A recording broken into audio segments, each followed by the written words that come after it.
नमस्कार दोस्तों, मैं नरेंद्र पांडे और आज आपको लेकर के चल रहा हूं एक ऐसी जगह जो इंडस्ट्री की असली धड़कन बनाती है, इलेक्ट्रिकल कंट्रोल पैनल्स। दोस्तों, आज मुझे मौका मिला है 2R टेक्नोरेट की फैक्ट्री विजिट करने का, जो मेरे मित्र रघुराज बिसेन जी के मार्गदर्शन में बेहतरीन क्वालिटी के पैनल बनाती है। तो चलिए शुरू करते हैं आज की शानदार टेक्निकल यात्रा को। सबसे पहले बात करते हैं कि ये इलेक्ट्रिकल पैनल होता क्या है। रघुराज बिसेन ने जो मुझे समझाया, तो उसे अगर सरल भाषा में मैं कहूं तो यह किसी भी मशीन या इंडस्ट्री का ब्रेन है। यह सिस्टम पूरे प्लांट की बिजली को कंट्रोल करता है, मॉनिटर करता है और सबसे खास बात, सुरक्षित रखता है। बिना कंट्रोल पैनल के कोई भी मशीन लंबे समय तक सुरक्षित नहीं चल सकती।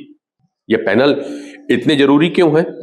इस प्रश्न पे बिसेन जी ने मुझे बताया कि पहली बात तो सेफ्टी, क्योंकि overload, short circuit, phase failure जैसी समस्याओं को यह रोक देता है। दूसरी बात, कंट्रोल, मशीनें किसी भी स्पीड पे चले, कौन सा मोटर कब स्टार्ट होगा, सब यहीं से तय होता है। और तीसरी बात, एनर्जी इफिशियंसी की, बिजली का सही वितरण करता है यह और नुकसान को घटाता है। और चौथी बात अगर कहें तो यह है 24/7 रिलायबिलिटी। यह पैनल मशीनों को लगातार बिना रुकावट चलाते हैं। मैंने पूछा कि कंट्रोल पैनल्स कहाँ लगते हैं, तो बोले हर जगह लग सकता है। बड़े इंडस्ट्री प्लांट में, स्टील, सीमेंट, फार्मा, टेक्सटाइल, सभी जगह लगता है। होटल, हॉस्पिटल, सब जगह कंपलसरी है। बंगलोज में भी लगने लगा है। पानी की सप्लाई सिस्टम और STP plant, even solar power plant में भी, और गांव में कृषि के ट्यूबवेल और पंप, यानी कि जहां बिजली है वहां कंट्रोल पैनल लगाना जरूरी है। तो दोस्तों, अब हम पहुंच चुके हैं 2R टेक्नोरेट के अंदर, जहां प्रिसिजन, टेक्नोलॉजी और क्वालिटी, ये तीनों चीजें हर स्टेप पे दिखती है। बेसिकली ये सीएनसी लेजर कटिंग मशीन है। जो भी सीट आता है, ठीक है, नॉर्मली टाटा का सीट यूज़ करते हैं, वो सीट आता है, सीट को कटिंग करते हैं इस पर रिक्वायरमेंट, उसका डिज़ाइन वगैरह करके हम सीएनसी अपना इसके लिए डिस्प्ले में डालते हैं कंप्यूटर्स में। उसके बाद वहाँ से ऑटोमेटिक कटिंग होता है इसका। यहाँ पे डालने के बाद जी, सिस्टम पे आ जाता है।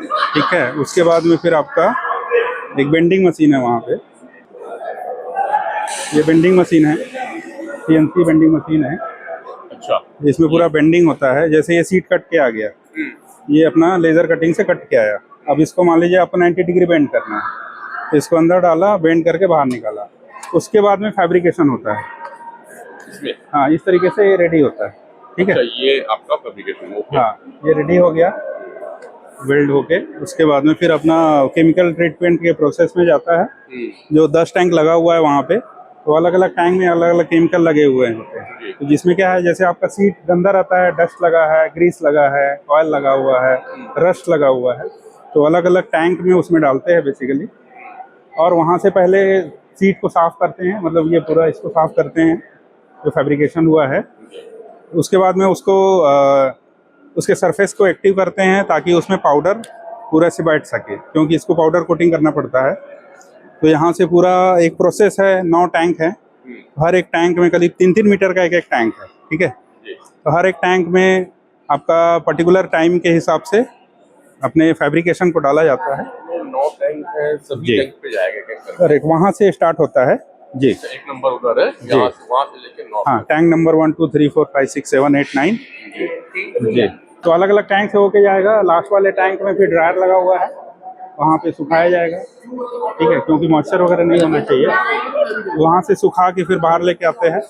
फिर ये पाउडर कोटिंग का बूथ है, यहाँ पे पाउडर कोट किया जाता है, ठीक है। पाउडर कोटिंग करने के बाद में वो ओवन है, पाउडर स्प्रे करते हैं, पाउडर कोटिंग होती है। हाँ, उसके बाद ओवन में जाता है। ओवन के अंदर पाउडर पकता है और फाइनल पाउडर होके बाहर उस तरीके से वहाँ पे जो रखे हुए हैं ना, वैसा बाहर आता है। ये सामने जो है ये पैनल, हाँ, ये सब पाउडर कोट करके रखे हुए हैं। उसके बाद में फिर ये पर्टिकुलरली पैनल यहाँ पे काम चल रहा है, उसके ऊपर कंपोनेंट को फिट करते हैं। लास्ट इसमें पैक करते हैं। ये लास्ट में इसका असेंबलिंग हो रहा है। असेंबलिंग होने के बाद फाइनल उसको टेस्टिंग करते हैं, ठीक है। हर एक प्रोडक्ट को टेस्टिंग किया जाता है। टेस्टिंग करने के बाद जितने भी उसके यहाँ पे अगर केबल लगा हुआ है तो केबल का भी हाई वोल्टेज टेस्टिंग होता है। बस बार इसको बोलते हैं, ये पर्टिकुलर जो इसको, उसका भी टेस्टिंग होता है। टेस्ट होने के बाद फाइनल फिर पैकिंग में जाता है और फिर बाहर निकल जाता है। एबीबी सीमेंस दोनों नॉर्मली एबीबी और सीमेंस दोनों। हाँ, एबीबी का है, ये अपना इंडोचेन का है।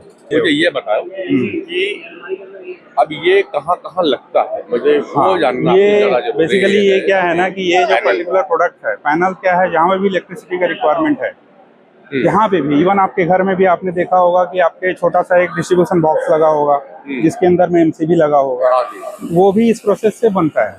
अच्छा, उसका निर्माण होता है। अब क्योंकि छोटा घर बहुत छोटा है, अगर लोड कम रहता है, अगर इसी बड़े बंगलों में जाएंगे, मान लीजिए स्वर्ण भूमि में कोई बंगलो बना रहा है, कोई वेदा 42 में बंगलो बना रहा है, या कोई जितने भी कॉम्प्लेक्सेस में अगर बंगलो बना रहे हैं, तो वहाँ पे क्या है कि कस्टमाइज पैनल का रिक्वायरमेंट होता है, तो वहाँ पे भी इसका रिक्वायरमेंट होता है। हर एक होटल्स में होता है, हर एक कमर्शियल कॉम्प्लेक्सेस में होता है, हर एक हॉस्पिटल्स में होता है, हर एक इंडस्ट्रीज में, चाहे कोई भी इंडस्ट्री हो, जैसे पावर, सीमेंट, राइस मिल, दाल मिल, कोल्ड स्टोरेज, हर जगह पे इसका रिक्वायरमेंट। अच्छा, इसमें एक बार लग गया पैनल, फिर वहाँ दोबारा भी कुछ काम आता है जो आप लोग करते हो? मेंटेनेंस वर्क भी होता है, जैसे किसी का पैनल खराब हो गया मान लीजिए, तो वो पैनल का हम लोग पूरा मेंटेनेंस भी करते हैं, और इवन अगर किसी को नया पैनल से रिप्लेस करना है वो भी करते हैं। राइट जी। तो दोस्तों, आज की विजिट ने मुझे बताया और सिखाया भी कि क्वालिटी सिर्फ बनाई नहीं जाती, उसे हर दिन जिया जाता है, और 2R टेक्नोरेट इस बात का एक बेहतरीन उदाहरण है। इंतजार क्या कर रहे हो दोस्तों? अगर वीडियो कुछ अच्छा लगा हो, पसंद आया हो और आपके काम का हो, तो इसे लाइक कर दीजिए, शेयर करिए। चैनल सब्सक्राइब करना हो या ना करना, मर्जी आपकी, लेकिन वीडियो को हर जगह पहुंचा दीजिए ताकि जरूरतमंद लोगों को ये अपनी सेवाएं दे सके। फिर मिलूंगा मैं नरेंद्र पांडे एक नए अनुभव, एक नए ज्ञान के साथ। नमस्कार।